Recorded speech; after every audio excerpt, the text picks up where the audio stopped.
on 1021 North Main Street. Well, good. Let me just come back here. Let me come back right away here, okay? Okay.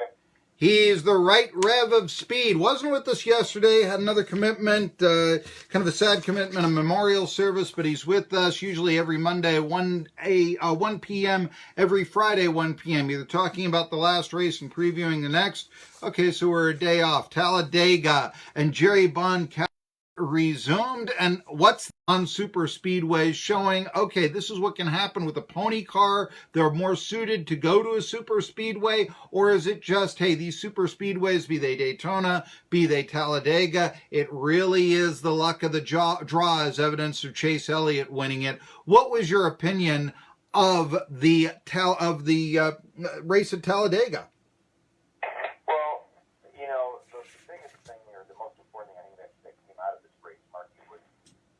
Chevrolet team as a whole had several meetings prior to Talladega. I mean, this has been going on for.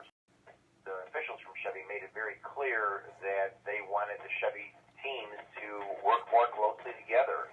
Toyota had such great success this year, as well as Ford, and Chevy had not. So there was more collaboration, more sharing, more information, and you see the end results. Chevy winds up winning the first two spots with Chase Elliott and Alex Bowman, and I think they had 5 or 6 of the first top 10. So it was definitely a Chevy weekend. Now the biggest question is, will they be able to continue that this week at Dover, next week at Kansas, the following week at Charlotte, and so forth and so on. Well, I guess what I'm saying, okay, Chevy comes down there and they says, hey, let's get this changed around. But what can you do in 2 weeks? I mean, in a Toyota or a Ford Mustang?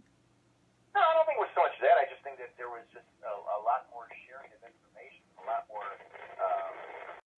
between the teams. Because, let's face it, even though, teams like Hendrick Motorsports or Richard Childress Racing, Richard Petty Motorsports, they all drive Chevys, but, they don't really necessarily collaborate or cooperate. I mean, everybody kind of has their own secrets, if you will, but I think that, Chevy, the Chevy officials, while, certainly encouraging the teams to keep their secrets, they also encourage them to kind of work together on the track, do more drafting together, more tandem racing, things like that.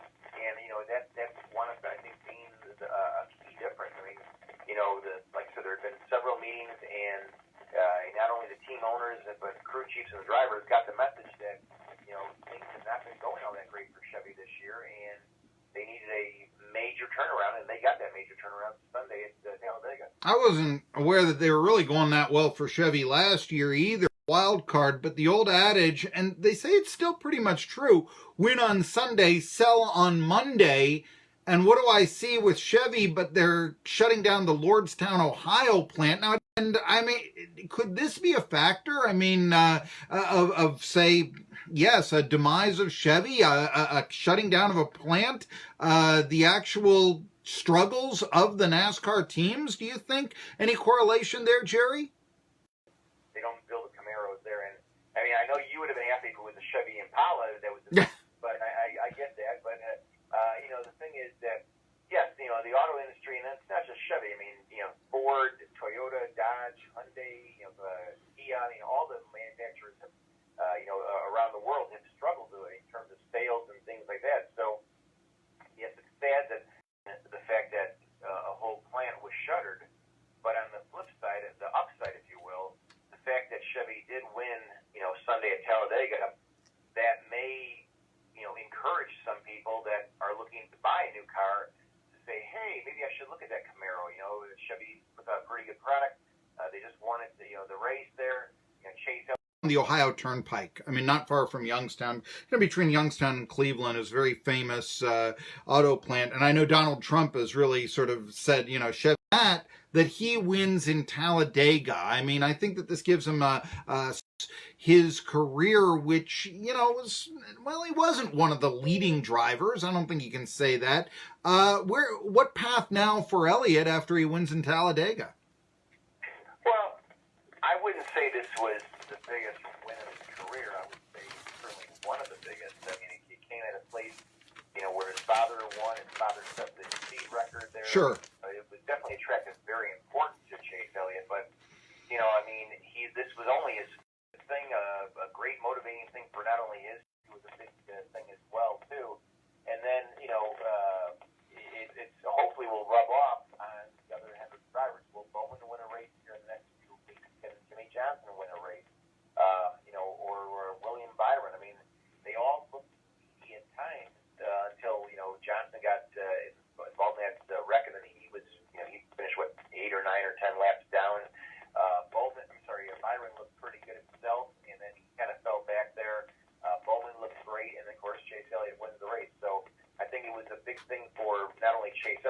you spoke of Bill Elliott setting the course.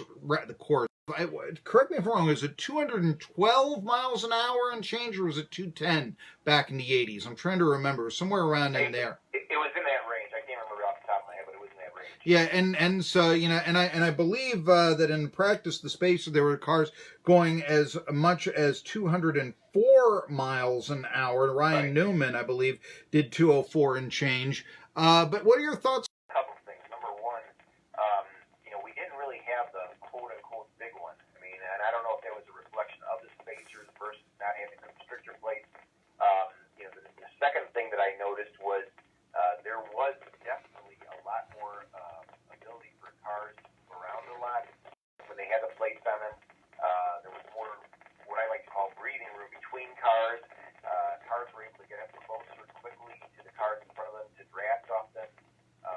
There really was not a substantial pace over the last 30 years. So, I came into this race. I know we talked about it last Friday, that there was a lot of uncertainty. Now we've got certainty because we've seen how the race played out. And, I was looking at some of the TV ratings. I was looking at some of the online polls. And, universally, people liked the racing. I saw one poll, people were kind of, yes, was it a good race or a big replied?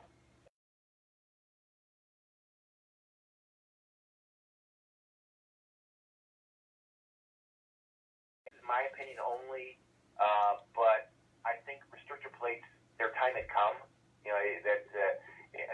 I could not see us going another 10, 20 years with plates at Talladega and Daytona. We needed to do something different. We got the cars over 200 miles an hour. We got Ryan Newman over 204.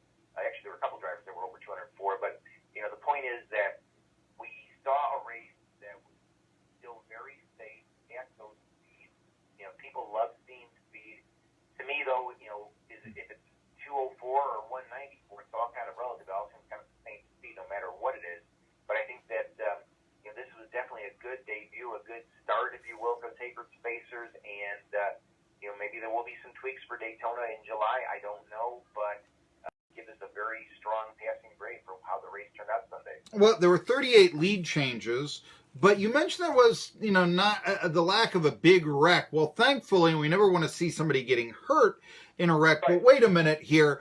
Those last 10 laps, because I remember I was like, somebody wanted to ride from me, and I was like, wait, I got to watch the last 10 laps of that. I got to see how this stands out. And there were, 3 cautions in the last 3 laps, including a airborne right there. I know it's not uncommon for Talladega, but how, maybe to stop this, or what can be done, or was this a product of the new system, this big wreck by Larson on the last lap? Your thoughts there. What about that wreck from Larson? Well, anytime you have a wreck at Talladega, anything can happen. But that being said, I think that wreck surprised a lot of people, including NASCAR. And I know that there's been a lot of discussion since Sunday about, they were going to look at how that wreck played out, why it happened, what the aerodynamic situation was, or was there another reason why his car went airborne? Could be just the way the angle of the wreck. Could have just that NASCAR will figure out what happened. I mean, when you're in a situation like that, you've got the roof flaps, you've got the hood flaps, they're all supposed to go up and slow your car down. Well, it's kind of hard for a roof flap to come up if you're tumbling over and over and over. The roof flaps aren't going to work in a situation like that. But I think that, for the most part, everything that is on that car or within that cockpit, they talk quite eloquently about what happened after it was released to the Field Care Center. So I think it was more of I hate to use the word fluke occurrence, but I guarantee you that NASCAR is looking at it and trying to figure out what exactly happened and how do they change that. And that's why I was alluding to about the July race in Daytona. Mm-hmm. I think that based upon whatever on this past Sunday, we may see a few tweaks to the overall pass cars from going end over end. But the in summation, Marky, I think the biggest thing that people need to take away from all this is flips can happen anywhere. I mean, they can happen at Talladega, they can happen at Bristol, they can happen at Richmond, they can happen at Chicago, they can happen at Fontana. There is no universal